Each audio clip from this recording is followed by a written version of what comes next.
बीज वाढवावे नाम तीक्ष्ण उत्तरे हाती घेऊन बाण फिरे हेच आम्हा करणे काम बीज वाढवा नाही भीड भार तुका म्हणे सानापूर हेच आम्हा करणे काम बीज वाढवा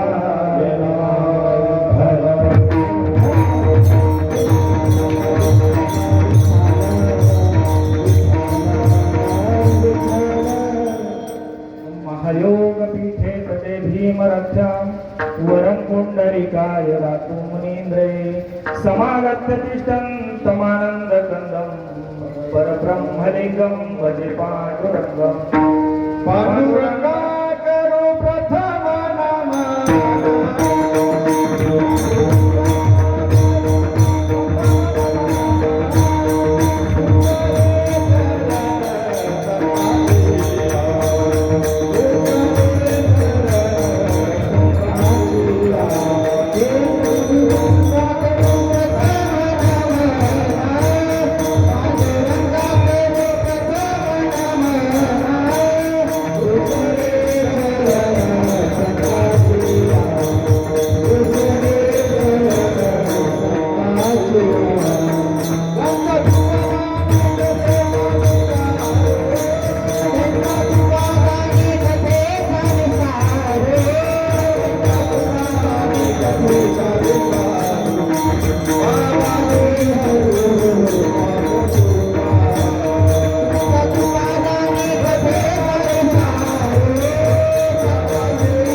दुसरे चरण संतांच्या त्यांच्या कृपादाने कथेचा विस्तारो बाबाजी सद्गुरु दास तुका ओम नमो ज्ञानेश्वरा करुणाकरा दयाळा तुमचा अनुग्रह लादलो पावन झालो चराचरी नमो सद्गुरु तुकया ज्ञान दीपा नमो सद्गुरु सच्चिदानंद रूपा नमो सद्गुरु भक्त कल्याण मूर्ती नमो सद्गुरु भास्करा पूर्ण कीर्ती जयांची केली स्मरण होय सकळ विद्येचे अधिकार तेची वंदू श्री चरण श्री गुरूंचे ते नमस्कारो आता मनोजवं मारुततुल्य वेगं जितेन्द्रियं बुद्धिमतां वरिष्ठं वातात्मजं वानरयोधमुख्यं श्रीरामदूतं शरणं प्रपद्ये मस्तक हे पायावरी मस्तक हे पायावरी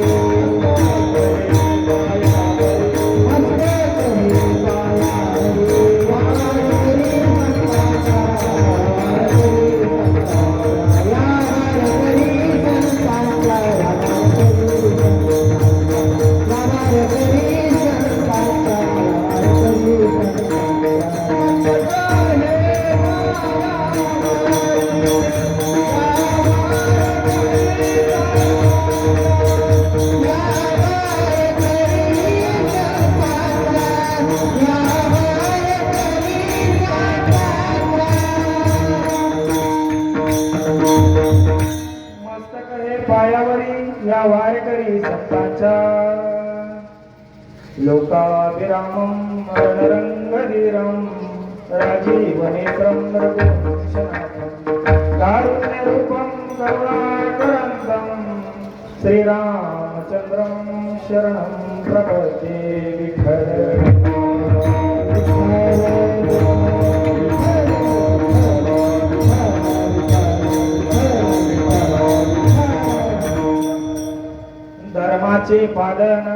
धर्माचे पालन करणे पाखंड खंड हेच आम्हा करणे काम बीज वाढवा प्रस्तुत प्राप्त प्रसंगी आजच्या या कीर्तन रूपी सेवेकरता निवडलेला अभंग देहूचे सुप्रसिद्ध साधू वैराग्याचे मूर्तिमंत पुतळे वारकरी संप्रदायाचा कळस असणारे, नवे नवे हिंदुस्थानचा अखंड आराध्य दैवत असणारे छत्रपती शिवाजी महाराज यांचे धर्मगुरु जगद्गुरु तुकोबराय यांचा 4 चरणाचा धर्माचं महत्व सांगणारा या ठिकाणी निवडलेला अभंग आजच्या या चिंतनासाठी. विठ्ठल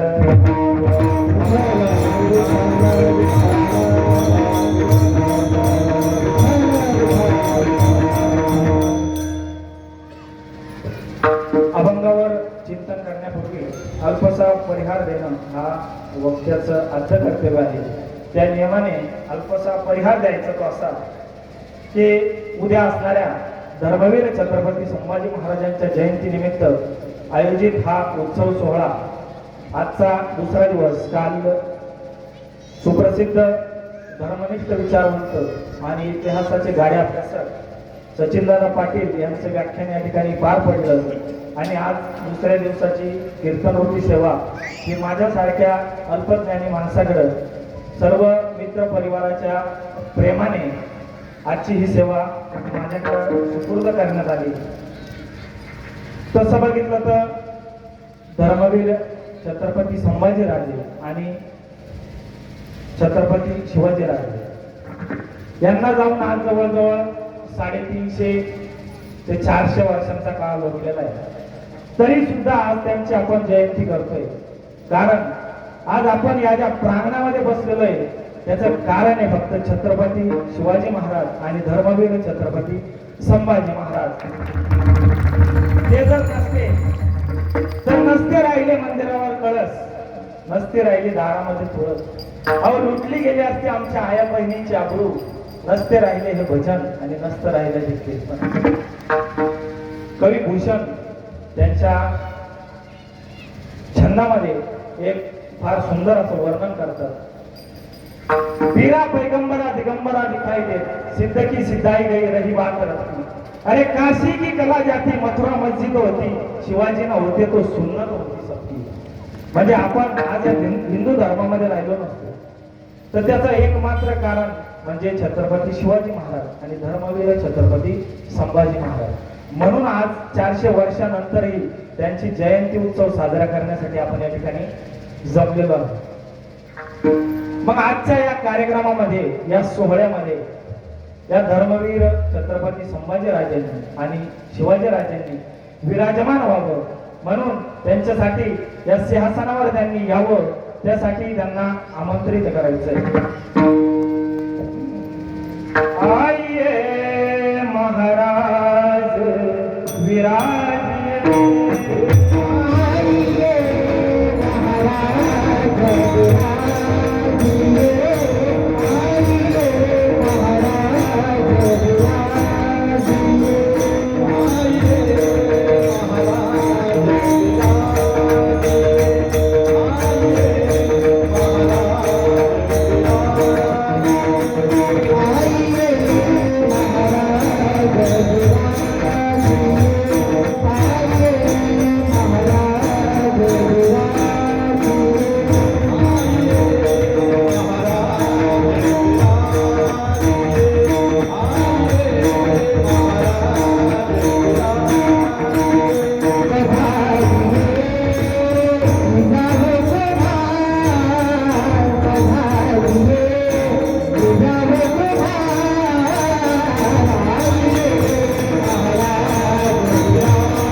धर्माचे पालन करणे पाखंड खंडन हेची आम्हा करणे काम बीज वाढवायना. जगद्गुरु तुकोबरायांनी या अभंगामध्ये साधू संतांचं या भूलोकावर येण्याचं कारण काय, त्यांचं प्रयोजन काय हे या अभंगामध्ये सांगितलेलं आहे. जगद्गुरु तुकोबराय म्हणतात की संत या भूमीवर कशासाठी येतात तर धर्माचे पालन करणे पाखंड खंडन, या धर्माचं पालन करण्यासाठी आणि पाखंडांचं खंडन करण्यासाठी संत या पृथ्वीवर येत असतात. मग धर्माचं पालन करायचं आणि पाखंडांचं खंडन करायचं. मग पुढं काय, तर पुढं काय करायचं, हे जे आम्हा करणे काम बीज वाढवावे नाम. मग या भगवंताच्या नामाचं जे बीज आहे ते या ठिकाणी या भूलोकावर वाढवायचंय. त्याच्यासाठी संतांचं हे नाही. मग त्याच्यासाठी तुकोबाराय म्हणतात, त्याच्यासाठी जर आम्हाला लोकांचे पाय जरी धरावे लागले हे सांगण्यासाठी तरी आम्ही तेही करू. आणि जर समजा तीक्ष्ण उत्तरामध्ये जरी आम्हाला लोकांना सांगावं लागलं तरी तेही करू. मग जगद्गुरु तुकोबाराय काय म्हणतात, लागून या पाया विनवितो तुम्हासी करी टाळी बोला मुखी नाम. मग तुमच्या पाया पडतो तर तुम्ही काय करा की हाताने टाळी वाजवा आणि मुखाने नाम घ्या. हे जगद्गुरु तुकोबाराय म्हणतात. मग जर प्रेमाने सांगून जर माणूस ऐकत नसेल तर मग काय करायचं, तर जगद्गुरु तुकोबाराय म्हणतात, किती सांगू तरी न ऐकती बटकीचे पुढे शिंदळीचे रडतील. मग किती सांगितलं तरी हे बटकीचे म्हणजे ही शिवी. तुकोबाराय तीक्ष्ण उत्तरामध्ये शिवी सुद्धा देतात आणि सांगतात, किती सांगू तरी न ऐकती बटकीचे मग पुढे शिंदळीचे रडतील. जर भगवंताचं नाम यांनी घेतलं नाही तर शेवट काय रडायचंच आहे. संसारामध्ये आपण कितीही जरी काम केलं, कितीही जरी संसारामधला प्रवास झाला तरी तो न संपण्यासारखा आहे. संसारामध्ये वय वाढल्यानंतर किंमत ही कमी होत असते आणि परमार्थामध्ये वय वाढल्यानंतर किंमत ही वाढत असते. म्हणून जगद्गुरु तुकोबाराय काय म्हणतात, तीक्ष्ण उत्तरे हाती घेऊन बाण फिरे हेचे आम्हा करणे काम बीज वाढवा.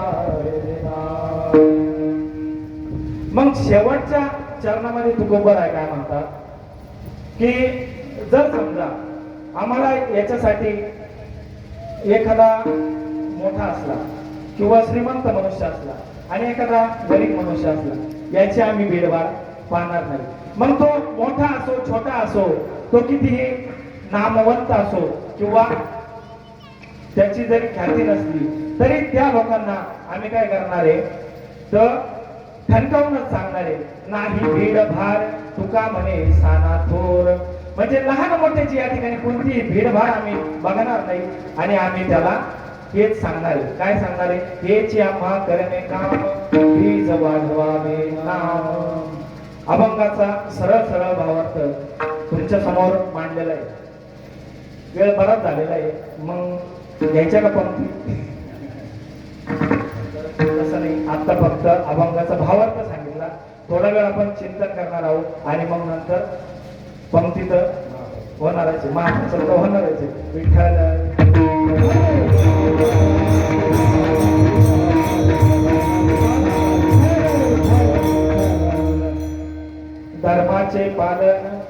धर्माचे पालन करणे पाखंड खंडन हेच आम्हा करणे काम बीज वाढवा. जगद्गुरु तुकोबारायांनी या अभंगामध्ये धर्माचं पालन करून पाखंडांचं खंडन करायचंय आणि या भगवंताच्या नामाचं बीज वाढवायचंय. तसा जर विचार केला महाराज तर या भूलोकावर या मनुष्य योनीमध्ये 3 श्रेणी जन्माला येत असतात. पहिली जर आपण बघितली तर तुमच्या माझ्यासारखा सर्वसामान्य मनुष्य, आणि दुसरा जर आपण बघितला तर ते आहेत संत आणि तिसरे आहेत भगवंत. असे 3 प्रकारच्या श्रेणी या भूलोकावर जन्म घेत असतात. मग तुम्ही आम्ही कशासाठी जन्माला येतो हे जर आपल्याला विचारलं तर याचं उत्तर आपल्याकडे नाहीये महाराज. तर कोणी सांगेल का काय नाही बा, आलो तसं जगायचं शेवटच्या दिवसापर्यंत आणि शेवटचा दिवस आला मरायचं. पण तसं नाही महाराज. तुम्ही आम्ही जन्माला येत असतो हे आपलं पहिल्या जन्मीचं जे संचित आहे कर्म आहे ते कर्म भोगण्यासाठी आपण या ठिकाणी जन्माला येत असतो. तर मग हे कर्म आपल्या डोक्यावर बसलेलं असतं. तर तुकोबारायांनी या ठिकाणी सांगितलेलं आहे की हे कर्म जे आहे हे कर्म भोगण्यासाठी जसं आपण येत असतो, केले कर्म झाले त्याची भोगा आले उपजले मेले ऐसे किती. मग जे कर्म केलेलं आहे ते भोगण्यासाठी या भूलोकावर येत असतो. पण तरी महाराज काही लोक आहे ना त्यांना फार घमंड असतो, फार गर्व असतो का मी म्हणजे कोण आणि माझ्यासारखा कोणीच नाही. परंतु महाराज या भगवंताच्या इच्छेनुसार या भूलोकावर एक झाडाचं पान सुद्धा आलं नाही.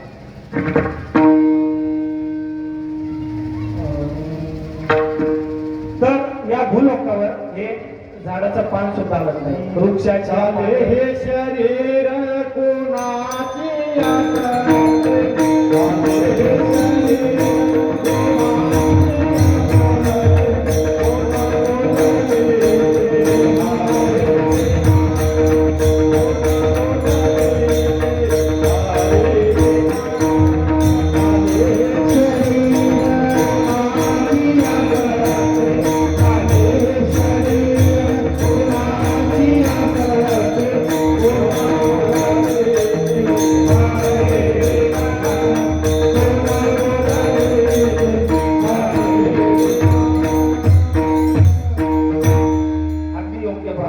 चाले हे शरीर कुणाची या सत्ता कोण बोलविते तरी विना. आपल्याला वाटत असतं हे शरीर म्हणजे माझ्या इच्छेनुसार चालत असतं, परंतु महाराज हे शरीर सुद्धा भगवंताच्या मर्जीनुसार चालत असतं. वृक्षाची या पाने हले ज्याची सत्ता, हे झाडाचं पान सुद्धा त्याच्या सत्तेने हलत असतं. परंतु काही माणसांना हा गर्व असतो. तर आपण जर समाजामध्ये बघितलं तर दोन प्रकारची माणसं आपल्याला बघायला मिळतात, एक धार्मिक आणि एक नास्तिक. काही लोक जर बघितलं तर आपण त्यांचं जर अनुकरण केलं किंवा त्यांच्याकडे जर लक्ष दिलं तर ते देवाला मानणारे, आणि एक समाज असा आहे का तो देवाला मानत नाही. तो म्हणतो देव बिव आम्हाला काही माहित नाही, आम्ही फक्त विज्ञान मानतो. परंतु महाराज हे अशी जी लोक आहे ना, त्यांना एकच सांगावं असं वाटतं, तुम्ही जरी देव मानत नसले तरी आमच्या संतांनी देव मानला, आमच्या संतांनी देव पाहिलेला आहे. नाथ महाराज म्हणतात, पाहिला पाहिला नाथा,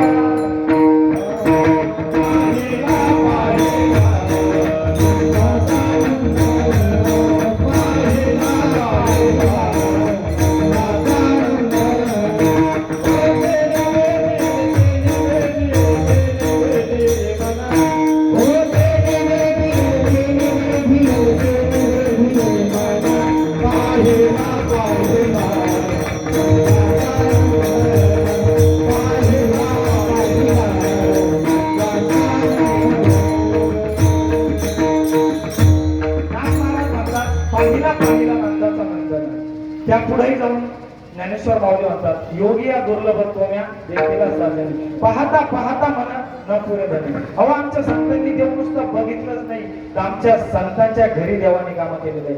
नाथ महाराजांच्या घरी भगवान पांडुरंग परमात्म्याने 36 वर्ष काम केलं. काय काम केलं तर कावडीने पाणी वाहिलेलं आहे महाराज. कावडीने पाणी ज्या घरी चक्र पाणी वाहे. मग कावडीने पाणी वाहण्याचं काम आमच्या नाथ महाराजांच्या घरी केलं. संत जनाबाईंचा जर विचार केला तर त्यांचं दळण दळण्यासाठी भगवान पांडुरंग परमात्मा येत होते. महाराज जनाबाईंनी नुसता आवाज जरी मारला तरी भगवान पांडुरंग त्यांच्या घरी त्यांचं दळण दळण्यासाठी येत होते. सुंदर माझे माझे गाते गा फिरते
दळण दळण्यासाठी नाही, झाड लोट करी जनी केर भरी चक्र पाणी.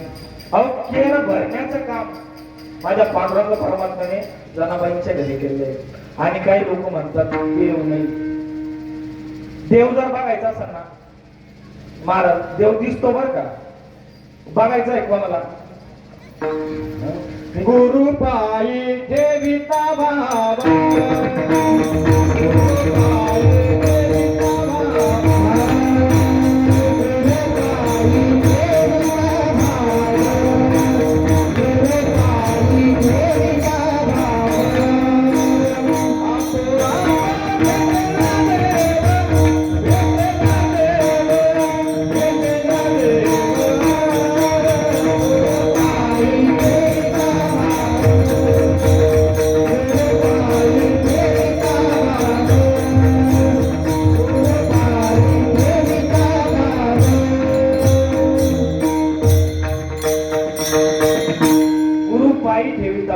आपोआप भेटेल देव. काहीच करायचं नाही, फक्त आपल्या गुरुवर श्रद्धा ठेवायची आणि त्या श्रद्धेने आपल्याला भगवंताचं दर्शन होत असतं.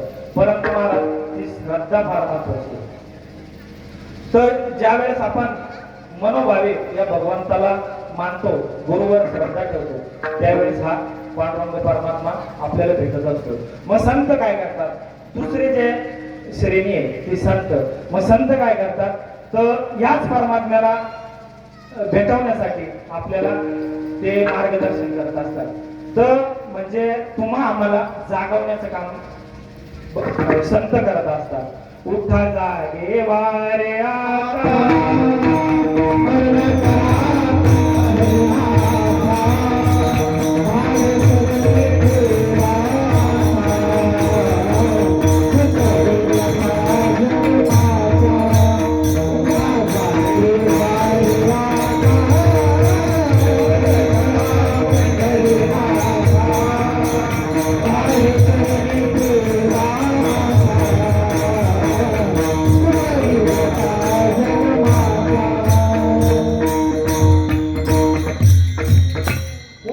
जागे वारे आता, स्मरण करा पंढरीनाथा, भावे चरणी ठेवा माथा, सुखवी व्यथा जन्माचा.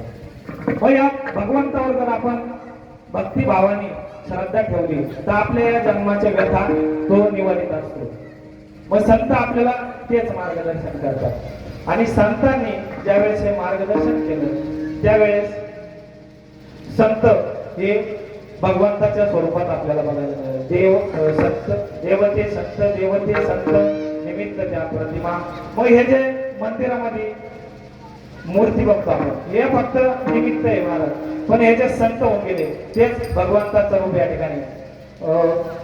आपले रामेश्वर भट्ट हे जे आहेत त्यांनी तुकोबरायांची आरती दिलेली आणि ते काय म्हणतात की तुका विष्णू व हे तुझा म्हणे रामेश्वर भट्ट.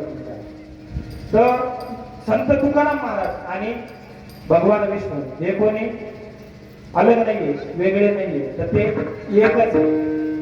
ज्या रामेश्वर भट्टांनी तुकोबरायांना आयुष्यभर कष्ट दिलं, आयुष्यभर त्रास दिला, तेच रामेश्वर भट्ट तुकोबरायांना विष्णूंचं स्वरूप मानताय. एवढी ताकद आमच्या संतांमध्ये. म्हणजे खळांना सुद्धा या धर्म मार्गामध्ये आणण्याचं कार्य हे संतांनी केलेलं आहे. खळांची व्यंकटी सांडो दया सत्कर्मे रती वाढो, ज्ञानेश्वर माऊली म्हणतात पसायदानामध्ये.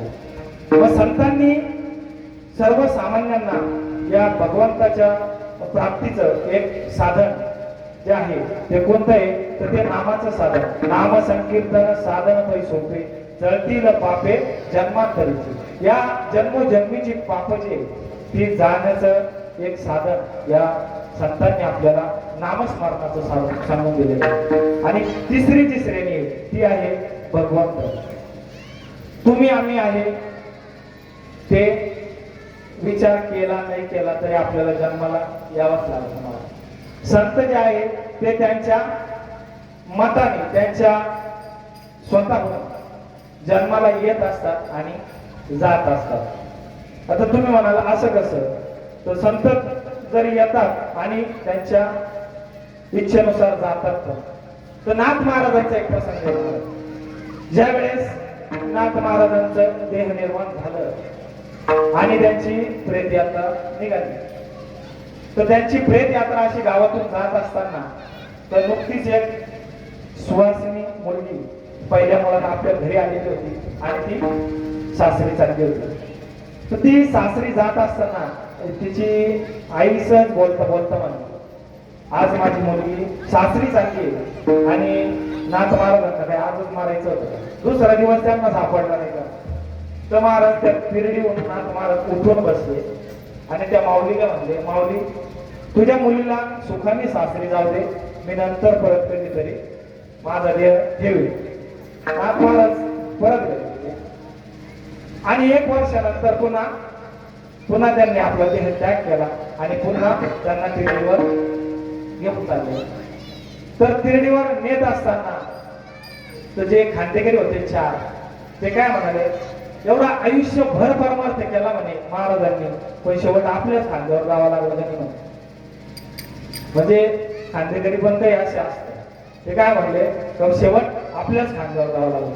नाथ महाराज परत उठून बसले. ते म्हणाले, बाबांनो मला नेण्याचा त्रास तुम्ही काही करू नका, मी परत कधीतरी जाईन म्हणे, माझ्या जाण्याचा कुणालाही त्रास होणार नाही. आणि मग धर्मनाथ विजेला पैठणच्या नाथ सागरामध्ये त्यांनी आपला देहत्याग केला, म्हणून त्या सागराला नाथ सागर असं म्हटलं जातं. तर सांगायचं तात्पर्य काय की संत हे आपल्या इच्छेने येतात आणि आपल्या इच्छेने जातात. मग तिसरी श्रेणी आहे ती आहे भगवंताची. मग भगवंताला जन्म घ्यावा लागतो कशासाठी, तर या पृथ्वीवर जर धर्माची हानी झाली, या धर्मामध्ये कोणाला त्रास झाला तर त्या भगवंताला अवतार घ्यावा लागतो. धर्म रक्षावया अवतार घेसी आपुल्या पाळीशी भक्तजना. भगवान श्रीकृष्ण गीतेमध्ये म्हणतात, यदा यदा हि धर्मस्य ग्लानिर्भवति भारत अभ्युत्थानम अधर्मस्य तदात्मानं सृजाम्यहं परित्राणाय साधूनां विनाशाय च दुष्कृतां धर्म संस्थापनार्थाय संभवामि युगे युगे. मग आता या 2 प्रमाणामध्ये एक प्रश्न निर्माण होतो महाराज. श्रीकृष्ण भगवान म्हणतात की धर्म संस्थापनेसाठी म्हणजे धर्माच्या स्थापनेसाठी भगवंताचा अवतार होतो आणि तुकोबाराय म्हणतात धर्माचं रक्षण करण्यासाठी भगवंताचा अवतार होतो. तर हे एक स्थापनेसाठी म्हणतो, एक रक्षणासाठी म्हणतो. मग नेमका जन्म भगवंताचा होतो कशासाठी, तर महाराज समजा एक माता माऊली, तिला जर मूल झालं तर त्या मुलाला घडवण्याची क्रिया कोण करतं, एक माऊली करते. तर त्या मुलाचं रक्षण करण्यासाठी तिला वेगळं सांगावं लागतं का, नाही. तिच्या पोटी मूल जन्माला आलं म्हणजे त्याचं पालन पोषण करणं आणि रक्षण करणं हे जसं एका माऊलीचं काम आहे ना, तसं भगवंताचं धर्माची स्थापना करायची आणि धर्माचं रक्षण करायचं हे सुद्धा दोन्ही काम भगवंत एकटा करतात.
वाहे माऊलीचे चित्त ऐसी कळवळ्याची जाती करी लाभावी होते.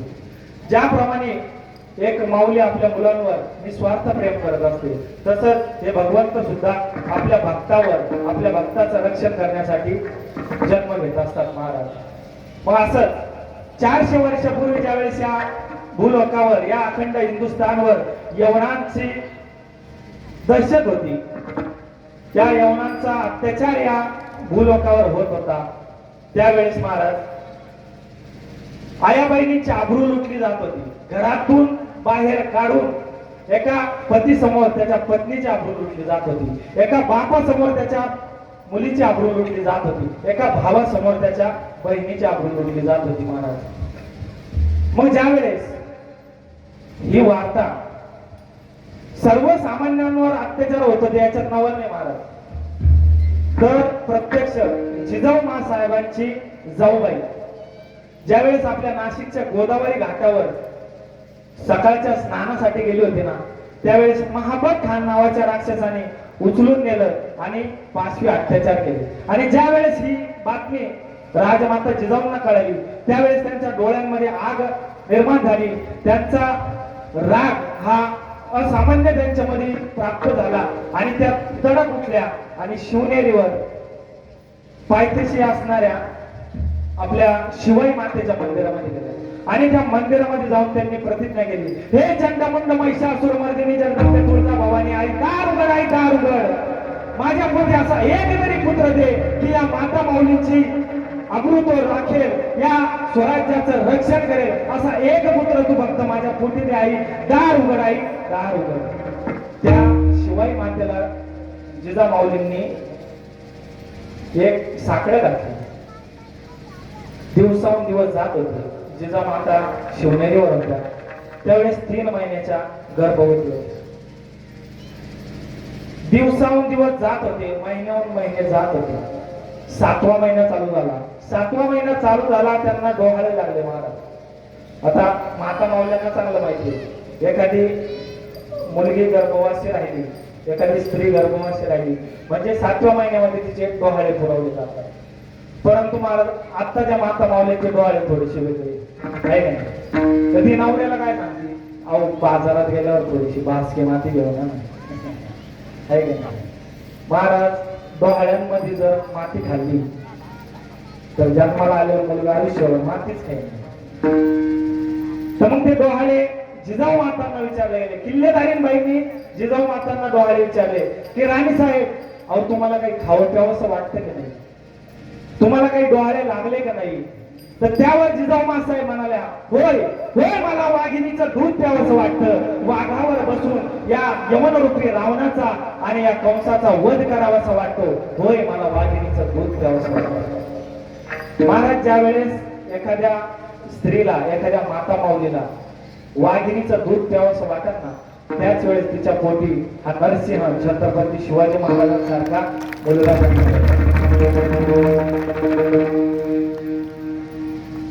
तर मग फाल्गुन कृष्ण तृतीया 1630 म्हणजेच 19 फेब्रुवारी 1630 ला त्या शिवनेरीवर या नरसिंहाचा जन्म झाला महाराज. माझ्या जिजाऊची पुण्याई आता छत्रपती शिवाजी महाराज की जय. माझ्या जिजाऊची पुण्याई आता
या नरसिंहाच्या जन्माचा सगळेजण वाट पाहत होते. आणि जसा त्या नरसिंहाचा जन्म झाला तिथून पुढं कुठंतरी स्वराज्याला एक स्थिर स्थावरपणा मिळत असं सर्वांच्या मनाला वाटू लागलं.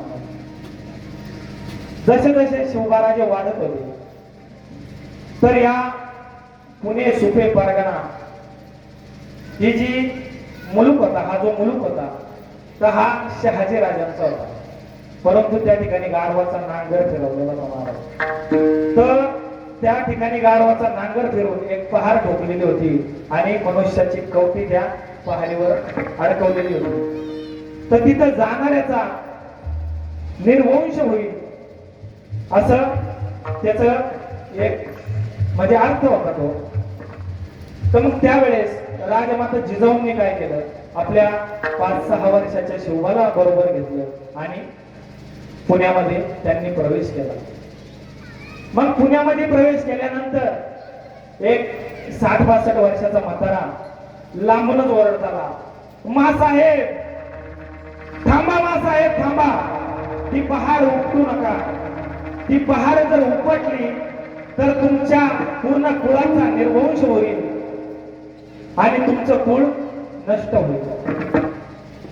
त्यावर मासाहेब म्हणाल्या, अरे अशा भाकड कथांनी कुठे निर्वंश होत असतो का? मी तर या ठिकाणी हे पुण्याची जी मालमत्ता आहे ही ज्यांनी तुमच्यापासून हिरावणी घेतली ती परत देण्यासाठी या ठिकाणी आलेली आहे. मग त्याच शिवबांच्या हातून त्या जिजाऊ मासाहेबांनी त्या ठिकाणी सोन्याचा नांगर फिरवला. सोन्याचा नांगर फिरवल्यानंतर हळूहळू त्या ठिकाणी लोक यायला लागले आणि वस्ती करून राहायला लागले. मग त्या ठिकाणी प्रश्न पडला की जे त्या ठिकाणी वस्ती करून राहतायत त्यांचं पालन पोषण कसं होणार. मग त्यांचं पालन पोषण करण्यासाठी जिजाऊ मातांनी त्यांना जमिनी दिल्या, शेती करण्यासाठी अवजार हे कर्ज स्वरूपात दिले आणि त्या ठिकाणी पहिली पतसंस्था माझ्या छत्रपती शिवबाराजांनी स्वराज्य पतसंस्था ही त्या ठिकाणी शेतकऱ्यासाठी स्थापन केली. महाराज विठ्ठल.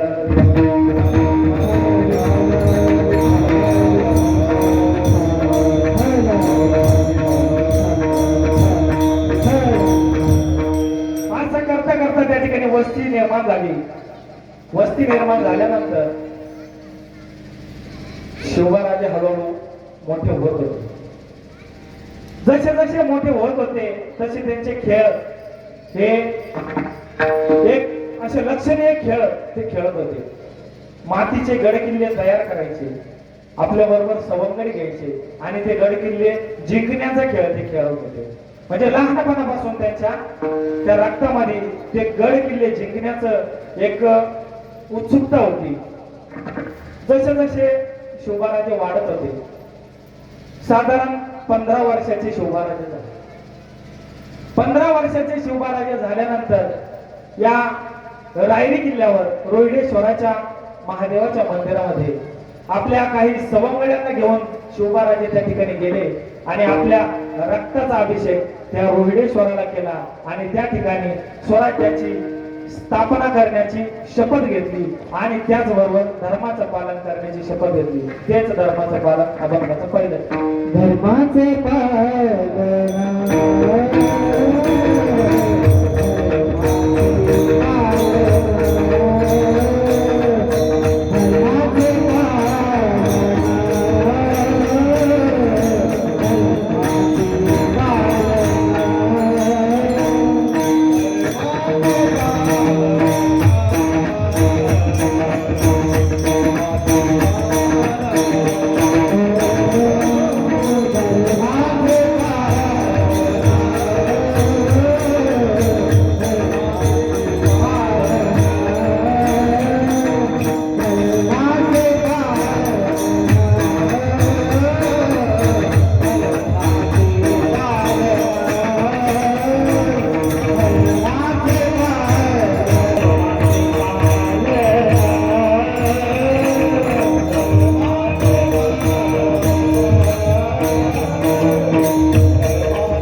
हेची आम्हा करणे का बीज वाढवा.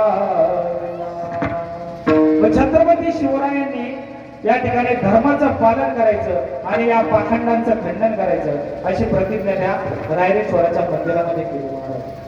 हळूहळू एक एक गड किल्ले जिंकत जवळजवळ 40 किल्ले या ठिकाणी छत्रपती शिवरायांनी जिंकले. 40 किल्ले जिंकल्यानंतर एक दिवस राजमाता जिजाऊ या राजगडावर उभ्या होत्या. राजगडावर उभ्या असताना सकाळच्या कोवळ्या उन्हामध्ये त्यांना कोंढाण्यावर हिरवं निशाण फडकताना दिसले. जिजामातांच्या मनामध्ये कुठंतरी सल निर्माण झाली की जो कोंढाणा किल्ला आजपर्यंत स्वराज्यामध्ये होता, आज त्याच्यावर हिरवं निशाण फडकतंय. आणि मग जिजामातांनी आपल्या जवळच असलेला रामोशाचा एक जो त्यांचा सेवक होता त्याला बोलवलं आणि सांगितलं की आत्ताच्या आत्ता गडाच्या खाली जा आणि छत्रपती शिवरायांना या ठिकाणी बोलवून आण. ते जर जेवण करत असतील तर त्यांना सांग की हात धुवायला गडावर या. इतकी तत्परता तुम्ही दाखवा. तो सेवक त्या ठिकाणी राजांकडे गेला आणि त्या ठिकाणी सांगू लागला की जिजामाता या ठिकाणी खूप निराश झालेले आहे, तुम्हाला ताबडतोब गडावर बोलवलेलं आहे. तुम्ही जर या ठिकाणी हात जेवायला बसले असाल तर हात धुवायला तुम्हाला गडावर बोलवलेलं आहे. इतक्या तत्परतेने जिजाऊ साहेबांनी या ठिकाणी बोलवले. राजे उठले, त्यांनी आपला जिरं टोप घेतला आणि टोप घालणार तेवढ्यात त्यांच्या हातून तो जिरं टोप पडला. जिरं टोप हातातून पडणं हा म्हणजे अपशकुन. पण महाराज जे थोर महापुरुष असतात ते अपशकुनाला मानत नसतात. त्यांनी तो जिरेटोप घातला, आपल्या कृष्ण घोडीवर मान ठोकली आणि तरच ते राजगडावर जिजाऊ मासाहेबांच्या भेटीला गेले. जिजाऊ मासाहेबांना भेटले त्यावर मासाहेब जिजाऊ म्हणाल्या, शिवा त्या कोंढाणा किल्ल्यावर जे हिरवं निशाण फडकतंय ते आमच्या डोळ्यांमध्ये सलतंय. काहीही करा त्या कोंढाण्यावर भगवा फडकला पाहिजे. शिवबाराजांनी मासाहेब जिजाऊंना शब्द दिला, येत्या 9मीच्या रात्री त्या कोंढाण्यावर भगवा निशाण तुम्हाला दिसेल. तितक्यात शिवबाराजांचे मित्र आणि त्यांचे सेनापती तानाजी मालुसरे आपल्या मुलाच्या लग्नाचं निमंत्रण घेऊन हे कोंढाण्यावर आले. त्यांनी सांगितलं, मासाहेब रायबाचं लग्न ठरलंय, तुम्हाला यावं लागणार. तुमच्या नातवाचं लग्न आहे, तुम्ही त्या ठिकाणी उपस्थित राहणं महत्वाचं आहे. राजे तुमच्या मुलाचं लग्न आहे, तुम्हालाही या ठिकाणी लग्नासाठी यावं लागणार. मी तुम्हाला निमंत्रण देण्यासाठी या ठिकाणी आलेलो आहे.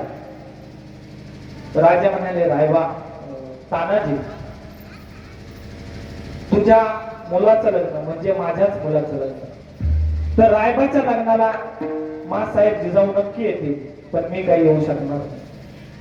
अहो काय झालं राजे, तुम्ही काय येऊ शकणार नाही? माझ्या मुलाचं लग्न म्हणजे तुमच्या मुलाचं लग्न, तरी तुम्ही येऊ शकत नाही, काय असं कारण आहे? त्यावर छत्रपती शिवाजी राजांनी सांगितलं की येत्या 9मीला तो कोंढाणा सर करायचा आहे आणि जिजाऊ मासाहेबांच्या पायामध्ये तो कोंढाणा आम्हाला समर्पित करायचा आहे आणि तुझ्या मुलाचं लग्नही 9मीलाच आहे. त्यामुळे त्या मोहिमेमुळे आम्ही तुझ्या मुलाच्या लग्नाला येऊ शकत नाही. त्यावर तानाजी उसळले आणि म्हणाले, राजे माझ्यासारखा तुमचा सेवक या स्वराज्यामध्ये असताना या जनतेच्या पोशिंद्याला, या रयतेच्या पोशिंद्याला जर लढाईसाठी जावं लागत असेल तर आम्ही काय फक्त या लग्नामध्ये वरबाग बनवून मिळवण्यासाठी जन्माला आलोय का? नाही राज, त्या कोंढाणा जिंकण्याचे जे विडा आहे तो माझ्या स्वाधीन करा. मी तुम्हाला कोंढाणा स्वराज्यामध्ये परत आणून देतो. त्यावर राजे म्हणाले, तानाजी कोंढाणा सर करणं इतकं सोपं नाही. तो उदयभान त्या कोंढाण्यावर एका सर्पासारखा फणा काढून बसलेला आहे. आणि हार आम्हाला चालणार नाही. त्यावर तानाजी म्हणाले, राजे जीव गेला तरी बेहतर, पण तो कोंढाणा स्वराज्यात आल्याशिवाय हा तान्या पुन्हा तुम्हाला त्याचं तोंड दाखवणार नाही. परंतु एवढा गड तुम्ही माझ्या पदरामध्ये घाला, हा गड स्वराज्यामध्ये आणि तेव्हाच तुम्हाला मी माझं तोंड दाखवेन. आणि छत्रपती शिवरायांनी त्याला समजावून सांगितलं की बाबा, अरे मुलाचं लग्न आहे आणि तू काय करतोय? त्या मोहिमेसाठी जाण्याची तुला एवढी घाई का? तू पहिले मुलाचं लग्न कर, मोहिमेसाठी आम्ही जाऊ. त्यावर तानाजीने खूप विनवणी केली. तानाजी हट्टाला पेटले आणि त्या मोहिमेचं त्यांनी सूत्र आपल्या हाती घेतलं. तानाजी निघाले आणि तसे ते आपल्या घरी गेले. महाराज विचार करा, 4 दिवसांनी मुलाचं लग्न आहे. माता माऊल्या घरी लग्नाची तयारी करतायत आणि ज्यावेळेस तानाजी माणूसरे घरी आले त्यावेळेस त्यांच्या पत्नीला कळालं की आपले पती आता लगेचच मोहिमेसाठी जाणार आहे आणि मुलाच्या लग्नाचं काय. त्यावर त्यांची पत्नी म्हणाली, अहो आयुष्यभर तुम्ही लढाया करताय, आयुष्यभर तुमच्या मोहिमा चालू आहे, निदान मुलाचं एवढं लग्न तरी होऊ द्या. त्यावर तानाजी म्हणाले, अगं माझा राजा या जनतेचा पोशिंदा स्वतः लढायला जातोय आणि मी काय या लग्नामध्ये वरबाप म्हणून मिळवू? शोधता काय एका वीराला? त्यावर त्यांची पत्नी म्हणाली, ठीक आहे, जाताय तर जा. त्यांच्या पत्नीने औक्षणासाठी ताक आणलं. औक्षण करताना महाराज निरांजनी विजली. आपल्या हिंदू धर्मामध्ये निरांजनी विजणं हा अपशकुन मानला जातो. आणि त्यावर त्यांची पत्नी थोडीशी निराश झाली आणि म्हणाली, अहो अपशकुन झालाय, निदान आता तरी जाऊ नका. त्यावर तानाजी पुन्हा उसळले आणि म्हणाले, अगं एक निरंजनी विजली म्हणजे आम्ही काय मरणार काय? जर तुला वाटतच असेल आम्ही मरणार आहे तर हे तुझं कुंकुम पूस आणि ज्यावेळेस मी परत येईन त्यावेळेस तुझ्या कपाळाला कुंकुला. तानाजी त्यांनी आपल्या बरोबर आपल्या भावाला सूर्याजीला घेतलं. बरोबर निवडक 60 मावळे घेतले आणि मोहिमेसाठी निघाले. कोंढाण्याच्या मागच्या बाजूने गेले आणि कडे कपारी येऊन वर जायचं कसं? एवढ्या अंधाऱ्यामध्ये वर जायचं कसं? तर आपण बऱ्याच ठिकाणी ऐकलं असेल की तानाजींनी घोरपड घेतली आणि त्या गडावर फेकली आणि सांगितलं, यशवंते पुन्हा खाली पडलीस तर पाय तुझे तुकडे तुकडे करून तुला खाऊन टाकेल. महाराज तसं नाही. त्यावेळेस घोरपड बिरपड काही नव्हतं. त्यावेळेस स्वराज्यामध्ये एक मावळा होता, यशवंत घोरपडे नावाचा. अगदी काटक होता आणि कोणत्याही कडे कपारीवर चढण्याची कला त्याला अवगत होती महाराज. परंतु काही लोकांनी आपल्या इतिहासामध्ये नको त्या गोष्टी घातल्या आणि आपल्या वीरांचं जे शौर्य आहे ते कमी करण्याच्या मागे लागले.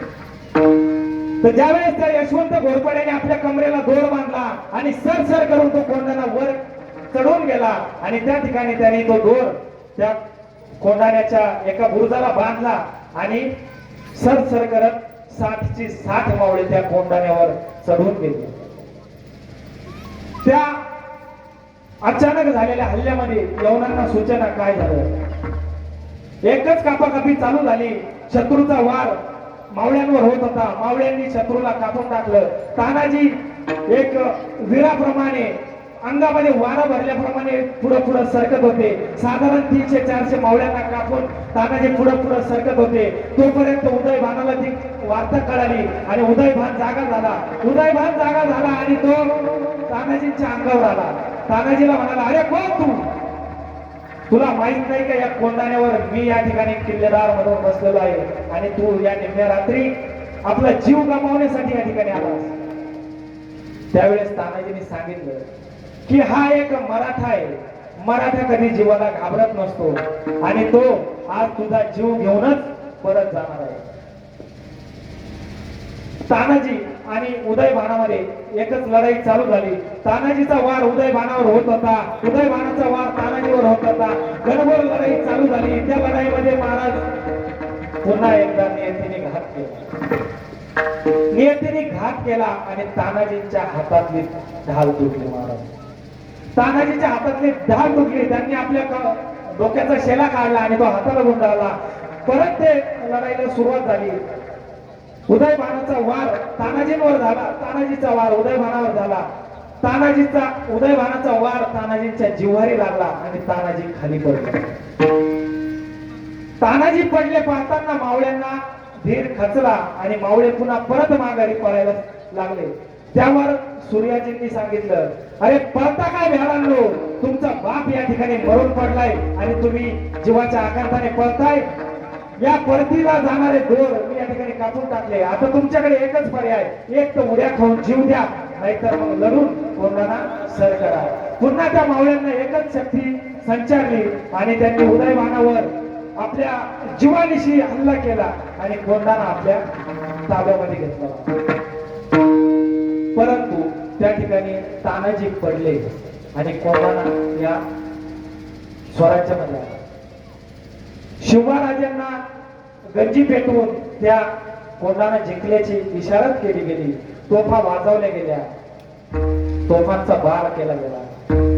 शिवराजे कोंडाण्यावर निघाले आणि आता माझा ताना मला भेटायला येईल आणि मी त्याला आलिंगन देईन असा विचार करत शिवराजे या कोंडाण्यावर आले.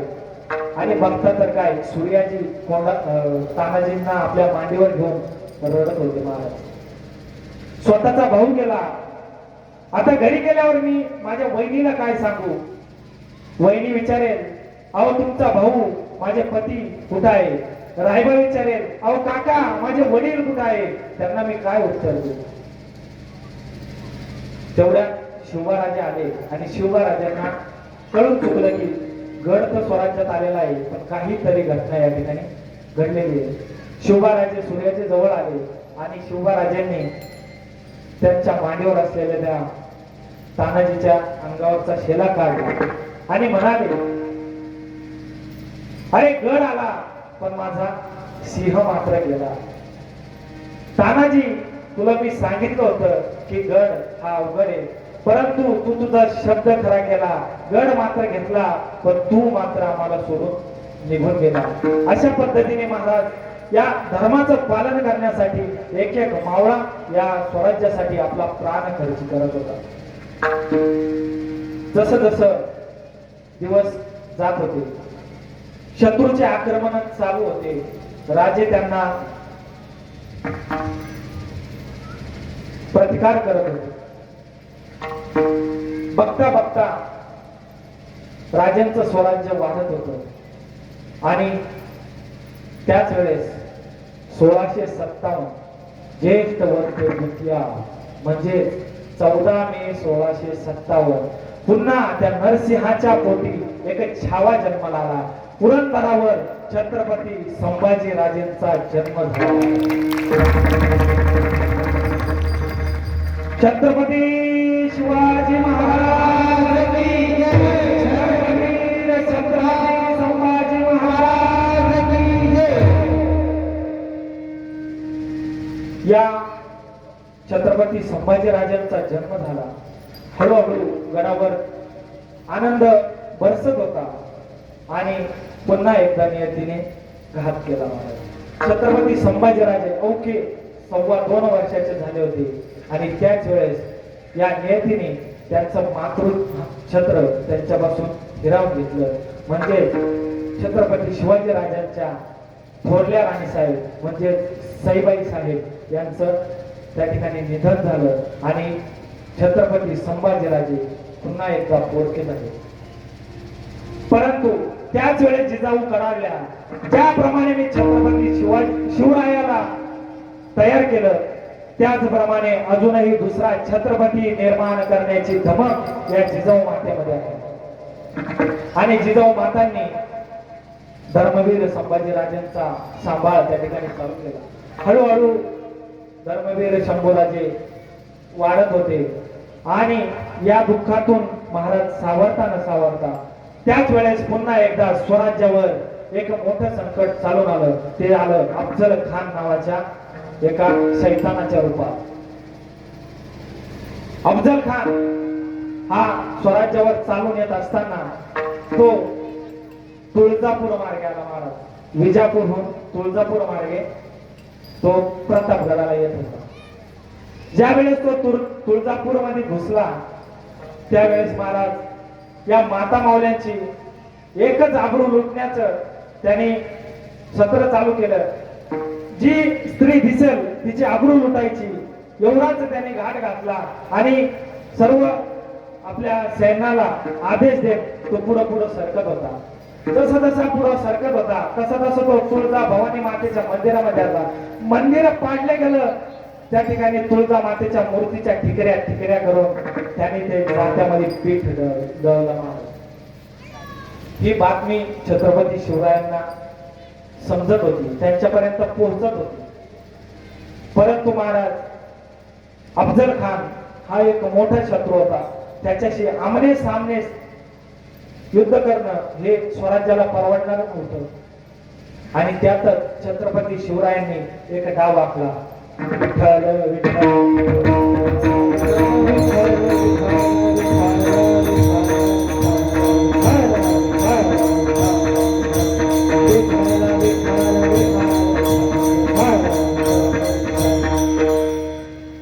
छत्रपती शिवरायांनी डाव आखला. याला कुठं आणायचा? प्रतापगडाच्या पायथ्याशी आणायचा. त्याला पुढं येऊन पुढं येऊन दिलं, त्याला स्वराज्यात येऊ दिलं. आणि काही काळाने हा छत्रपती शिवरायांच्या प्रतापगडाच्या पायथ्याशी हा खान येऊन ठेवला. प्रतापगडाच्या पायथ्याशी खान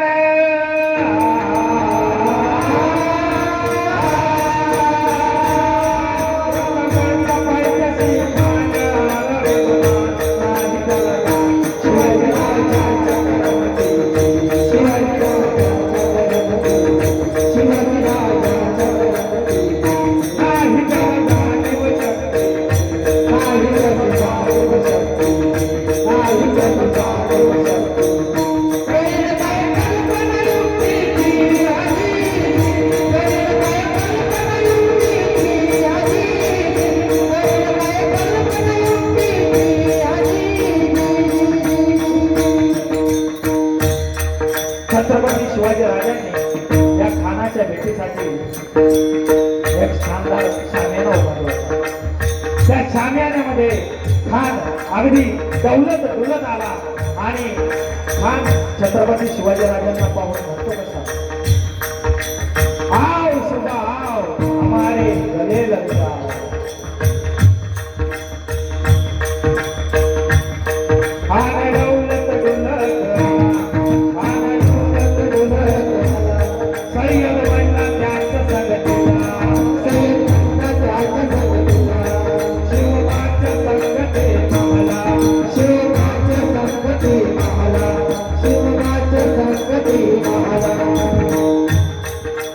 आणि त्या खानाला महाराज भेटायला गेल्यानंतर खानाने शिवाजी राजांवर हल्ला केला आणि त्यांना आपल्या काठीमध्ये दाबलं आणि त्यांच्यावर वार केला. खान गावी मान मान्या, खान गावी मान मान्या, राजारीचा वार केला, राजारीचा वार केला. हर घर आवाज झाला, हर घर आवाज झाला, चिरकत होत अंगाला, चिरकत होत अंगाला. खानाचा वार फुगा गेला, खान गडबडला.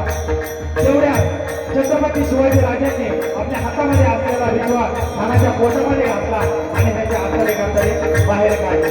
आणि छत्रपती शिवाजी राजांनी त्या प्रतापगडच्या पायथ्याशी खान फाडला होता.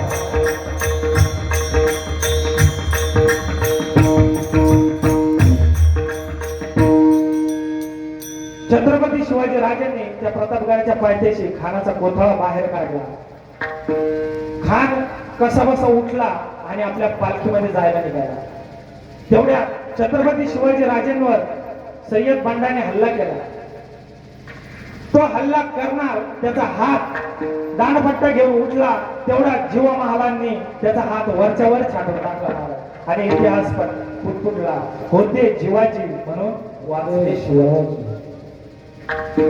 त्यावेळेस महाराज खान वाचतो का काय अशी शंका संभाजी काऊजींना आली आणि त्यांनी त्या शामियान्यामध्ये जाऊन अफजल खानाचं मुंडकं तोडून शिवाजीराजांना भेट केलं आणि शिवाजीराजांनी ते मुंडकं आपल्या या प्रतापगडाच्या दरवाजावर लावलं महाराज आणि त्याच ठिकाणी प्रतापगडाच्या पायथ्याशी खानाला गाडलं. मग ज्यावेळेस स्वराज्यावर हे संकट आलं त्यावेळेस छत्रपती शिवाजीराजांनी अगदी नियोजन पद्धतीने त्या संकटाचा पाडाव केला. परंतु महाराज ज्यावेळेस छत्रपती शिवाजीराजे कोणतीही योजना आखत होते ना त्यामध्ये एक पात्र असं होतं महाराज त्यांना छत्रपती शिवाजीराजांचा तिसरा डोळा म्हटलं जातं ते म्हणजे बहिर्जी नाईक. आणि जेवढ्या पण योजना या ठिकाणी छत्रपती शिवाजीराजांच्या यशस्वी झाल्या त्याच्यामध्ये मोलाचा वाटा होतो बहिर्जी नाईकांचा. बहिर्जी नाईक हे स्वराज्याचे गुप्तहेर प्रमुख होते महाराज. तसं जर विचार केला तर बहिर्जी नाईकांचा जो पुतळा आहे ना तो इस्रायल मध्ये जे गुप्तहेर खात आहे ना महाराज इस्रायलचे गुप्तहेर खातं हे एक नंबरचं जगातलं एक नंबरचं खातं आहे आणि आपल्या बहिर्जी नाईकांचा पुतळा त्या इस्रायलच्या त्या कार्यालयाच्या समोर आहे महाराज. आणि आज आपल्या या देशामध्ये आपल्या या महाराष्ट्रामध्ये या शूरवीरांची महती ही फार कमी लोकांना माहिती आहे महाराज. तर ज्यांचं नाव घेऊन या ठिकाणी काही पक्ष छत्रपती शिवाजी महाराज आणि छत्रपती संभाजीराजांच्या नावावर ज्यांनी आपला पक्ष मोठा केला त्यांचेच पक्ष श्रेष्ठी म्हणतात कि अफजल खान मेरा भाई है. अफजल खान ने इस देश के लिए कुर्बानी दी. किती लोकांना वाटतं महाराज अफजल खानने या देशासाठी कुर्बानी दिली. व अफजल खानाने जर कुर्बानी दिली तर मग छत्रपती शिवाजी महाराज आणि छत्रपती संभाजीराजे हे कोण होते? हे या देशाचे शत्रू होते का? अफजल खान तुमचा भाऊ आणि मग छत्रपती शिवाजीराजे छत्रपती संभाजीराजे यांच्या नावावर तुम्ही पक्ष चालवता मग हे तुमचे कोण? याचा विचार आपल्या सारख्यांनी करणं गरजेचं आहे महाराज. त्या दिल्लीच्या तख्तावर बसण्याचं स्वप्न पाहणारा ज्याला सर्वजण पप्पू म्हणतात महाराज तो म्हणतो का माझा विरोध मोदीला नाहीये. याच्यामध्ये राजकारणाचा काही संबंध नाही बरं का मी फक्त धर्म सांगतो. माझा विरोध मोदीला नाहीये. माझा विरोध आहे तो हिंदू शक्तीच्या ज्या हिंदू धर्माच्या शक्ती आहे त्यांना माझा विरोध आहे. अहो हे लोक उघड मीडियावर बोलताय आणि तरी आपले काही लोक त्यांच्या मागे पळताय म्हणजे किती लाजिरवाणी गोष्ट आहे. मग आपल्याला धर्म समजतो की नाही? मग आपण धर्मासाठी काय केलं पाहिजे? जे छत्रपती शिवाजी महाराज आहे जे छत्रपती संभाजीराजे यांची फक्त जयंती करण्याचं आपलं काम आहे का? अहो त्यांनी धर्मासाठी जे बलिदान केलेलं आहे तो धर्म टिकवणं हे सुद्धा आपल्या सारख्यांचं काम आहे महाराज. तर त्या धर्माचं रक्षण हे आपण केलंच पाहिजे. मग तुकोबर आहे म्हणतात याची आम्हा करणे काम बीज वाढवावे नाम. याची आम्हा करणे काम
आम्हा करणे काम बीज वाढवावे नाम.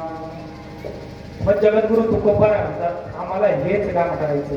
काय करायचंय तर या नामाचं बीज वाढवायचंय.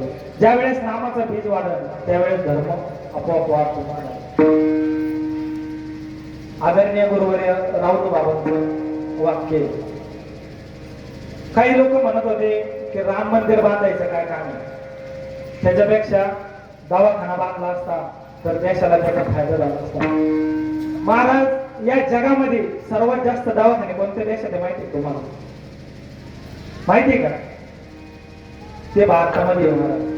जगात सगळ्यात जास्त दवाखान्यांची संख्या ही भारतामध्ये आहे. आणि ज्यावेळेस कोरोनाचा काळ होता त्यावेळेस आपण बघितलं सर्वांनी की अख्ख्या जगाला कोरोनाची लस पुरवण्याचं काम हे आपल्या देशाने केलेलं आहे. आपल्या देशाची संस्कृती, आपल्या देशाचा हा धर्म हा त्याला कारणीभूत आहे महाराज. ज्या वेळेस धर्म वाढवायचा असतो ना त्यावेळेस धार्मिक स्थळ वाढवण्याची गरज आहे. धार्मिक स्थळं जर वाढली ना तर धार्मिक स्थळं वाढल्यानंतर धार्मिक माणसं वाढत असतात आणि धार्मिक माणसं वाढल्यानंतर धर्म हा आपोआप वाढत असतो. हे आदरणीय गुरुवर्य राऊत बाबांचं वाक्य आहे महाराज. विठ्ठल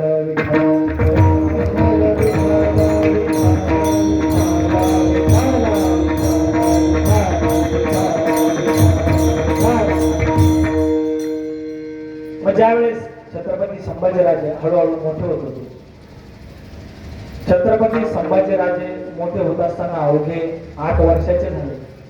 8 वर्षाचे झाले असताना त्या ठिकाणी आदिलशहाने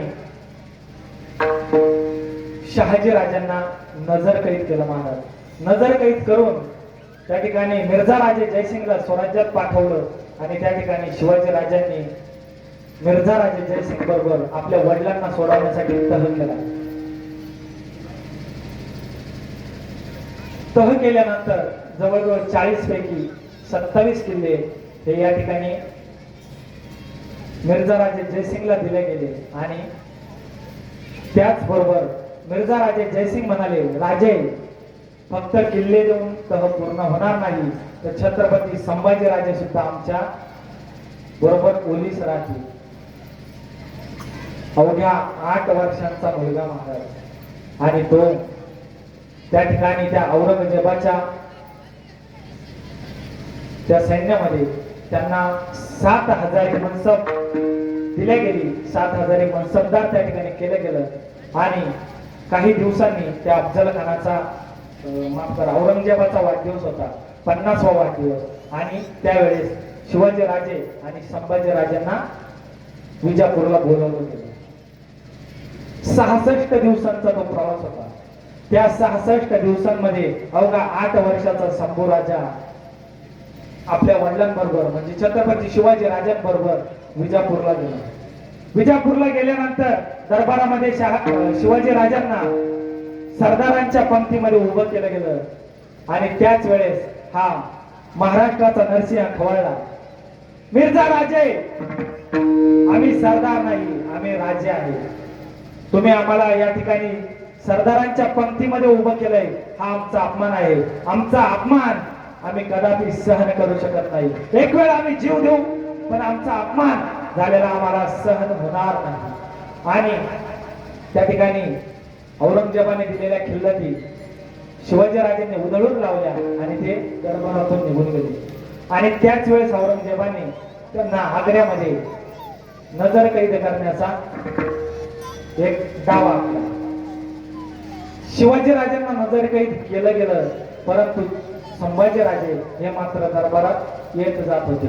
शिवाजी राजांना तिथून कैद केल्यापासून ते पळून जाण्यापर्यंत सर्व जी योजना आखली ती त्या अवघ्या 8-8.5 वर्षाच्या संभाजी राजांनी आखली महाराज. आणि ज्या वेळेस संभाजी राजे दरबारात औरंगजेबा समोर गेले त्यावेळेस औरंगजेब गडाला, अरे संभाजी क्या तुम्हें हमारा डर नहीं लगता? आणि तो 8.5-9 वर्षाचा छावा उसळला आणि म्हणाला, हमें किसी का डर नहीं लगता लेकिन एक दिन ऐसा आएगा, एक दिन ऐसा आएगा कि सबको हमारा डर लगेगा. त्या अवघ्या 8-9 वर्षांच्या संभाजींमध्ये ती शक्ती होती महाराज.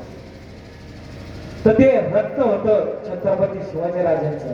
आणि तिथून पळून जाण्यासाठी छत्रपती शिवाजी राजांची जी योजना आखली ती सर्व संभाजीराजांनी आखली आणि एक दिवस छत्रपती शिवाजी महाराज त्या ठिकाणाहून पळून गेले. औरंगजेबाच्या ती जी कैद होती महाराज, त्याला 4 प्रकारचे पहारे होते, म्हणजे 4 त्याच्यामध्ये आळे होते आणि ते 4 आळे तोडून छत्रपती शिवाजी महाराज त्या ठिकाणी निसटले. परंतु संभाजीराजांना माग सोडलं आणि संभाजीराजे काशीच्या मार्गे मथुरेच्या मार्गे काशी पंतांच्या बरोबर त्या ठिकाणावर निसटले. आणि ज्यावेळेस छत्रपती शिवाजीराजे हे गडावर पोहोचले, गडावर पोहोचल्यानंतर त्यांना जिजाऊ मासाहेबांनी विचारलं की आमचे शंभू बाळ कुठे आहे? त्यावर शिवाजी राजे म्हणले, जर अंतकरणाने म्हणले की संभाजी राजांचं बाळराजांचं रस्त्यामध्ये निधन झालं, रस्त्यामध्ये निधन झालं आणि त्यांच्या सर्व त्या ठिकाणी क्रिया दशक्रिया विधी आणि श्राद्ध त्या ठिकाणी महाराजांनी गडावर पूर्ण केलं. महाराज कदाचित त्या छत्रपती शिवाजी राजांनाही कळून चुकलं असेल की माझ्या या मुलाचं ज्यावेळेस बलिदान जाईल त्यावेळेस कदाचित हे सर्व विधी त्याच्या देहाला मिळणार नाही आणि म्हणूनच काय नियतीने त्यांच्याकडून ते सर्व विधी करून घेतले. महाराज असं करता करता करता छत्रपती संभाजी राजे स्वतः छत्रपती झाले. इसवी सन 3 एप्रिल 1680 ला छत्रपती शिवाजी राजांचं निधन झालं. वेळ झालेला आहे आपला, त्यामुळं थोडस धावत्या वेगामध्ये घेतोय. ज्यावेळेस छत्रपती संभाजी राजांचं छत्रपती शिवाजी राजांचं निधन झालं आणि त्यानंतर या स्वराज्यामध्ये कुरुघोडी चालू झाल्या. छत्रपती संभाजी राजांना छत्रपती न होऊन देण्याच्या कुरुघोडी चालू झाल्या. त्यावर छत्रपती संभाजी राजांनी त्या आपल्या अधिकाऱ्यांना तीक्ष्ण उत्तरामध्ये उत्तर दिलं आणि तेच तीक्ष्ण उत्तर जगद्गुरु तुकोबार आहे. तिसऱ्या आभार तीक्ष्ण उत्तर तीक्ष्ण उत्तर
करणे काम बीज वाढवा विना विठोबा रखुमा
धर्माचे पालन करणे पाखंड खंडन हेची आम्हा करणे काम बीज वाढवा.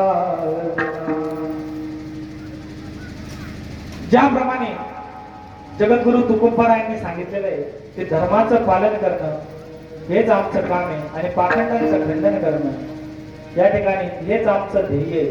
त्याचप्रमाणे धर्मवीर छत्रपती संभाजीराजेंनी या धर्माचं पालन करून त्या पाखंडांचं खंडन केलेलं आहे. अगदी वयाच्या 14व्या वर्षीपासून धर्मवीर छत्रपती संभाजीराजेंनी बुधभूषण, नखशिका, नायिका भेद आणि 7 सतत असे 4 ग्रंथ लिहिले महाराज. ज्याप्रमाणे छत्रपती संभाजीराजांची तलवार चालत होती त्याचप्रमाणे त्यांची लेखणी चालत होती. आणि त्या बुधभूषण मध्ये त्यांनी एक श्लोक सांगितला महाराज, जीवितम मृतकम मन्ये देहिनाम धर्मवर्जितम मृतो धर्मेण संयुक्तो दीर्घजीवी भविष्य. या श्लोकाचा अर्थ असा आहे की कोणताही व्यक्ती जर आपल्या धर्माला सोडून दुसऱ्या धर्मामध्ये जात असेल तो जिवंत असून सुद्धा मेलेला आहे. आणि जो व्यक्ती आपल्या धर्मामध्ये आपल्या धर्मासाठी आपला जीव जर देत असेल तो मेल्यानंतर सुद्धा जिवंत आहे महाराज.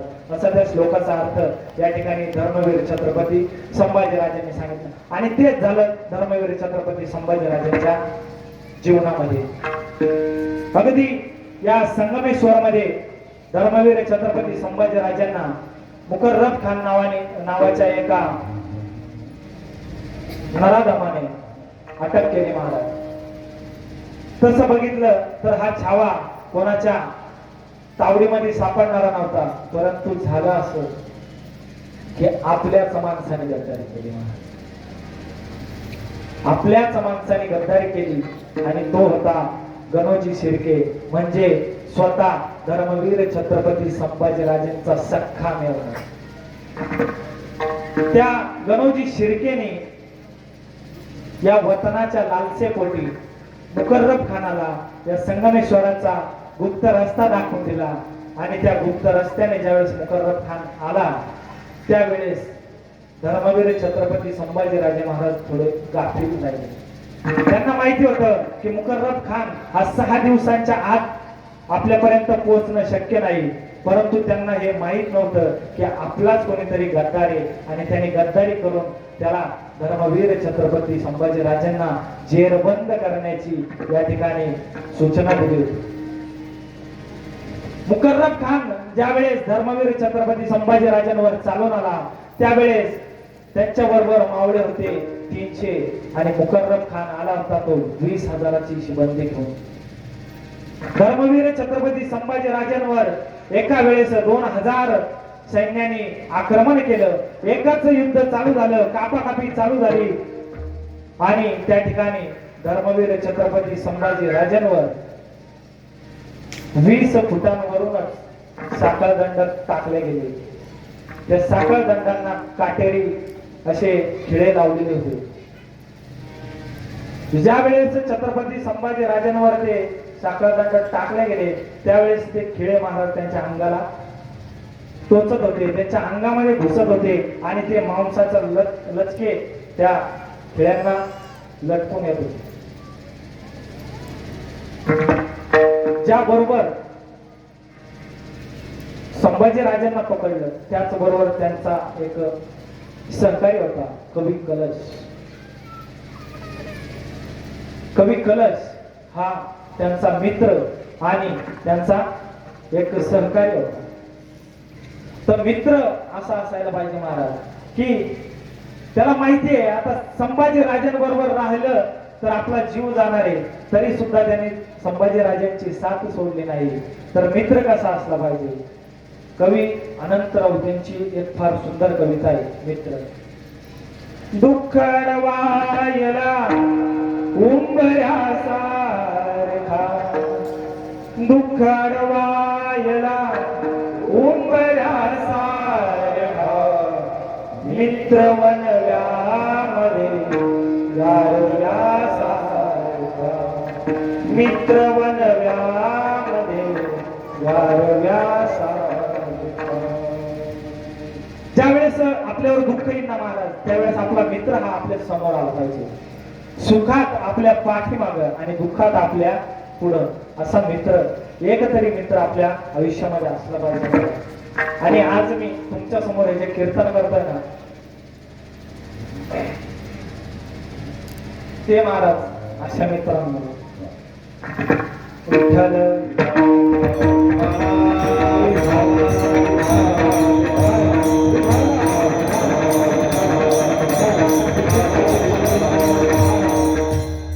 आणि असाच मित्र छत्रपती संभाजी राजांना लाभला होता. त्या दोघांनाही जेरबंद करण्यात आलं आणि उंटाला बांधून त्यांना बहादूरगडाकडे नेण्यात आलं. बहादूरगडाला त्या ठिकाणी नेलं गेलं आणि औरंगजेबाची छावणी त्या ठिकाणी पडलेली. महाराज, माझा राजा आजपर्यंत इतका ऐटीत जगला आणि आज त्याच्या वाट्याला काय आलं? कुणीही यावं, दगड मारावं आणि दगड लागल्यानंतर रक्ताची धार उडावी, कुणीही यावं चिखल फेकावं, कुणीही यावं तलवारीने वार करावा, असे हाल सोसत माझा छत्रपती संभाजी राजा हा विजापूरच्या त्या बादशाच्या समोर आणला गेला. ज्यावेळेस बादशाच्या समोर आणला गेला, डोळ्यामध्ये अंगार होता, अंगावर लाल असं रक्त माखलेलं होतं आणि तो औरंगजेब शंभू राजांच्या समोर आला आणि म्हणाला, गुडघे टेकून त्याने त्याच्या त्या खुदाला आभार व्यक्त केले कि हे खुदा, कैसा है ये शिवा, शिवा का बच्चा जो तूने मेरे सामने आज इसे लाया है. ज्यावेळेस तो औरंगजेब गुडघे टेकून बोलत होता, त्यावेळेस संभाजीराजांना आपल्या डोळ्यासमोर मरण दिसत होतं, तरी सुद्धा त्यांनी कवी कलशांना विचारलं, कवी कलश, अहो सुचते का काही कविता या प्रसंगावर? अहो काय धाडस होतं माझ्या राजाचं, उद्या डोळ्यासमोर आपल्या मृत्यू दिसतोय तरी तो म्हणतोय सुचते का काही कविता या प्रसंगावर. आणि त्यावर कवी कलश उत्तरले, का नाही राजे, का नाही. आणि कवी कलशांनी एक कविता सादर केली, यावन रावण की सभा शंभू बंध्यो बजरंग, यावन रावण की सभा शंभू बंध्यो बजरंग, लहू लसत सिंदूर सम खूब खेल्यो रंग, लहू लसत सिंदूर सम खूब खेल्यो रंग, राजन तुम हो साचे क्या खूब लड़े तुम जंग, देखत तुम्हारा तेज तखत त्यजत औरंग. यावन रावण की सभा शंभू बंध्यो बजरंग, म्हणजे त्यांना असं म्हणायचं होतं की ज्या वेळेस रावणाच्या दरबारामध्ये या शेंदूर फासलेल्या हनुमंताला जसं बांधून उभं केलं, तसं तुम्हाला या औरंगजेबाच्या दरबारामध्ये बांधून उभं केलेलं आहे. आणि जसं तो शेंदूर फासलेला हनुमंत राय शोभत होता ना महाराज, तसं तुम्ही तुमच्या रक्ताला माखलेलं, तुमच्या अंगाला जे माखलेलं रक्त आहे ना, तसं तुम्ही त्या बजरंगाप्रमाणे शोभताय. आणि ज्यावेळेस तुम्ही लढला ना राजे, काय तुमचं ते तेज, आणि ते तेज पाहून या औरंग्याला सुद्धा गुडघे टेकावे वाटले. इतका धर्मनिष्ठ माझा राजा होता. ज्यावेळेस औरंगजेबाच्या दरबारामध्ये त्यांच्यावर आदेश काढला गेला, औरंगजेबाने काही प्रश्न विचारले, राजे, अरे संभा, कौन से मेरे सरदार तुम्हारे तुम्हारे यहाँ पर कौन से है मेरे सरदार जो गद्दारी करते हैं, और कहा छुपाया है तूने मेरा खजाना. आणि तिसरा प्रश्न विचारला गेला, तो बोल बोल तुझे इस्लाम कबूल है या नहीं. त्यावर उत्तरला माझा राजा, अरे हिंदू धर्मामध्ये जन्माला आलोय, हिंदू म्हणूनच मरण, आणि माझ्या सर्व या तरुणांना या माझ्या धर्माचं एक भान राहिलं पाहिजे, म्हणून या छत्रपती संभाजी राजांनी आपल्या या ठिकाणी बलिदान केले. त्यांच्या नजरेमधला अंगार बघून त्या ठिकाणी संभाजी राजांच्या त्या नजरेमधला अंगार बघून औरंगजेबाने आज्ञा केली, फोड दो इसकी आंखें. आणि लाल बुद्ध झालेल्या तप्त सळ्या घेऊन तो हापशी संभाजीराजांकडे चालून येत होता. जसा जसा तो हापशी संभाजीराजांकडे चालून येत होता त्यावेळेस संभाजीराजांनी डोळे बंद केले आणि आपलं स्वराज्य जे या डोळ्यांनी बघितलं पुन्हा ते स्वराज्य आपल्या डोळ्यासमोर आणलं. आपल्या डोळ्यासमोर आपल्या वडिलांना म्हणजे छत्रपतींना त्यांनी स्मरण केलं आणि तोंडातून जगदंब जगदंब असे उद्गार निघाले. तो हापशी समोर आला लालबुंद सळ्या घेऊन आणि चर चर करत त्या छत्रपती संभाजीराजांच्या डोळ्यामध्ये त्या सळ्या घातल्या आणि तशाच बाहेर उपासल्या. अगदी काळकुट्ट रक्त माझ्या त्या संभाजीराजांच्या खोबण्यांमधून बाहेर पडत होतं. परंतु तरीही माझ्या राजाच्या तोंडातून एकही शब्द उमटला नाही. आणि त्याचप्रमाणे ज्या तोंडाने त्या जिभेने त्यांनी जगदंब जगदंब असं म्हणत होते त्याच वेळेस औरंगजेबाने आज्ञा केली, काट दो इसकी जिव्हा. आणि पुन्हा दोन हापशी समोर आले. अरे छत्रपती संभाजीराजांचा जबडा उघडत नव्हता. कसा उघडणार? सिंहाच्या जबड्यात घालून हात मोजीन दात ही जात मराठ्याची. अहो ही जात सांगणारा तो माझा धर्मवीर छत्रपती संभाजी होता. कसा त्याचा जबडा उघडत? परंतु महाराज त्या नराधमांनी त्यांच्या मस्तकावर वार केला. वार केल्यानंतर त्यांचं नाक दाबलं आणि श्वास घेण्यासाठी त्यांचं ओठ वळवळले आणि तशीच सपकन करून एक सांची त्यांच्या तोंडामध्ये घुसली आणि जीभ बाहेर काढली गेली. जीभ जशी बाहेर काढली तशी सपकन तलवारीचा वार झाला आणि जीभ त्यांच्या तोंडातून बाहेर पडली. जीभ बाहेर पडली आणि तोंडातून फक्त रक्त गळत होतं. असं एक नाही, दोन नाही, तीन नाही, तर तब्बल 40 दिवस माझ्या राजांच्या या शरीरावर अत्याचार केले जात होते. कोणी यायचं उकळतं पाणी टाकायचं, कोणी यायचं त्यांची चामडी बटाट्यासारखी सोलायचं, कोणी यायचं मिरचीचं पाणी टाकायचं, कोणी यायचं रक्तात मिठाचं पाणी टाकायचं, कुणी यायचं तलवारीने वार करायचं, कुणी यायचं हाताचे बोट तोडायचं, कुणी यायचं पायाचे बोट तोडायचं, कुणी यायचं अरे वाट्या गुडघ्याच्या काढून न्यायचं, कुणी यायचं आणि ज्याला जसं वाटत तसा अत्याचार करायचं म्हणतात. परंतु एवढा अत्याचार होऊनही झुकला नाही, वाकला नाही, कारण तो नरसिंह होता महाराज.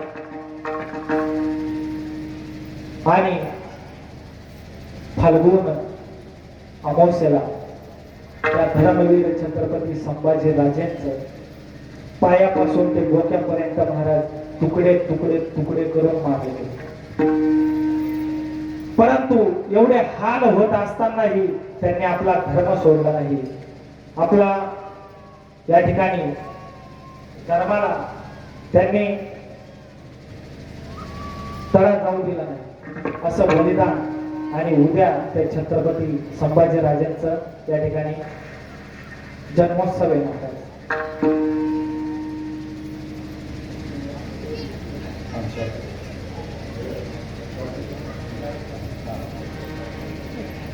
झालेली सेवा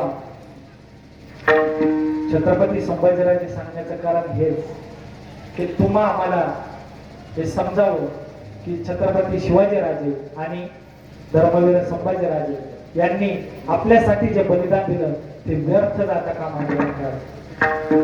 आपल्याला आपल्या मुलांना धर्म आणि आपली संस्कृती ही समजली पाहिजे म्हणून तुमच्या समोर आज धर्मवीर छत्रपती संभाजीराजे आणि शिवाजीराजेंचं थोडं चरित्र या ठिकाणी मांडण्याचा प्रयत्न केला. झालेली सेवा ही सद्गुरुचरणी पांडुरंगाचरणी अर्पण करतो, मग रायाच्या चरणी अर्पण करतो. आणि आजच्या या माझ्या कार्यक्रमाला लाभलेले आपले मृदुंग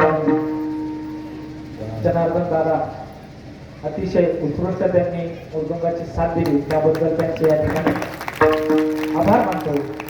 तसंच खास माझ्या विनंतीला मान देऊन येवलं आमचे हरिभक्त परायण गणेश महाराज काबरा जे आले त्यांचाही या ठिकाणी मी मनापासून आभार मानतो. तसंच आमचे धर्मासाठी काम करणारे नचिकेत दादा राहू, ज्या ठिकाणी धर्माचं काम असतं त्या ठिकाणी नचिकेत दादा नाही असं कधी होतच नाही महाराज. अतिशय तरुण व्यक्तिमत्व, परंतु धर्मासाठी कायम जागृत असणारं हे व्यक्तिमत्व आज या ठिकाणी ते माझ्या कार्यक्रमाला उपस्थित राहिले, त्यांचाही या ठिकाणी आभार मानतो. तसेच गायनाची साथ दिली आमचे सुधाकर महाराज, त्यांचाही या ठिकाणी आभार मानतो. रोहिदास महाराज त्यांचेही या ठिकाणी आभार मानतो. तसंच आमचे सगळे भजनकारी मंडळी ज्येष्ठ श्रेष्ठ यांच्या मार्गदर्शनाखाली मी या ठिकाणी तुमच्या समोर कीर्तन करू शकलो, त्यांचाही या ठिकाणी आभार मानतो. आणि आम्हाला जे मोलाचं मार्गदर्शन लाभतं महाराज ते आमचे शंकर नाना लोणे, प्रत्येक एकादशीला आपल्या या मागण्याला ते हजर असतात आणि विशेष म्हणजे सगळ्यांच्या आधी ते हजर असतात आणि आम्हाला बोलवतात ते, त्यासाठी त्यांचे मी या ठिकाणी आभार मानतो. त्यांनी हार्मोनियमची उत्कृष्ट अशी साथ दिली. आणि सर्वात विशेष आभार मानतो तुम्ही सगळे श्रोते महाराज. तसं जर बघितलं तर एक नवीन कीर्तनकार म्हटलं ना तो श्रोत्यांना वाटतं अरे हा काय सांगेल, याचा अभ्यास आहे का, हा काय कीर्तन करेल, ही एक मनामध्ये भावना असते. परंतु तुम्ही सगळ्या माझ्या मातृपितृतुल्य पावली आहे, पुरुष वर्ग आहे. माझं हे अल्पज्ञान मी माझ्या बुद्धीप्रमाणे तुमच्या समोर सादर केलं आणि तुम्ही ते प्रेमाने ऐकलं त्याबद्दल तुमच्या चरणी साष्टांग दंडवत करतो आणि तुमचेही आभार मानतो.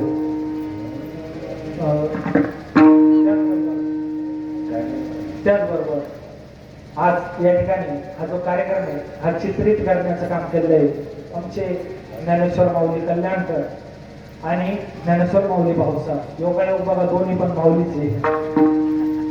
ज्ञानेश्वर माऊली कल्याणकर यांचं साई आज्ञा हे चॅनल, या चॅनलवर आपण हा कार्यक्रम परत कधी वाचलं तर बघू शकता. तसंच ज्ञानेश्वर माऊली यांचं जनार्दन माऊली हे चॅनल, त्या चॅनलवरही तुम्ही हे कीर्तन परत वाचलं तर बघू शकता. माझ्या विनंतीला मान देऊन ते सुद्धा या ठिकाणी चित्रीकरणासाठी आले, त्यांचेही पुन्हा एकदा आभार मानतो.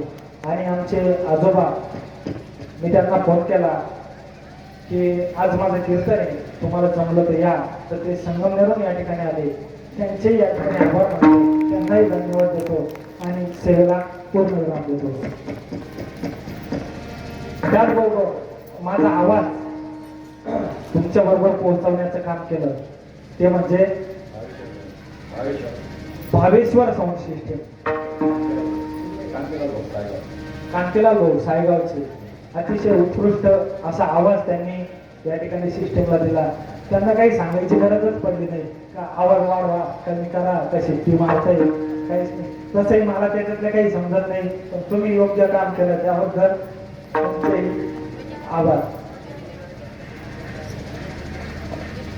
हा, आणि या ठिकाणी आमचं विनेकरी, आमचा छोटा गायक वेदांत वरके, त्याचेही या ठिकाणी आभार मानतो.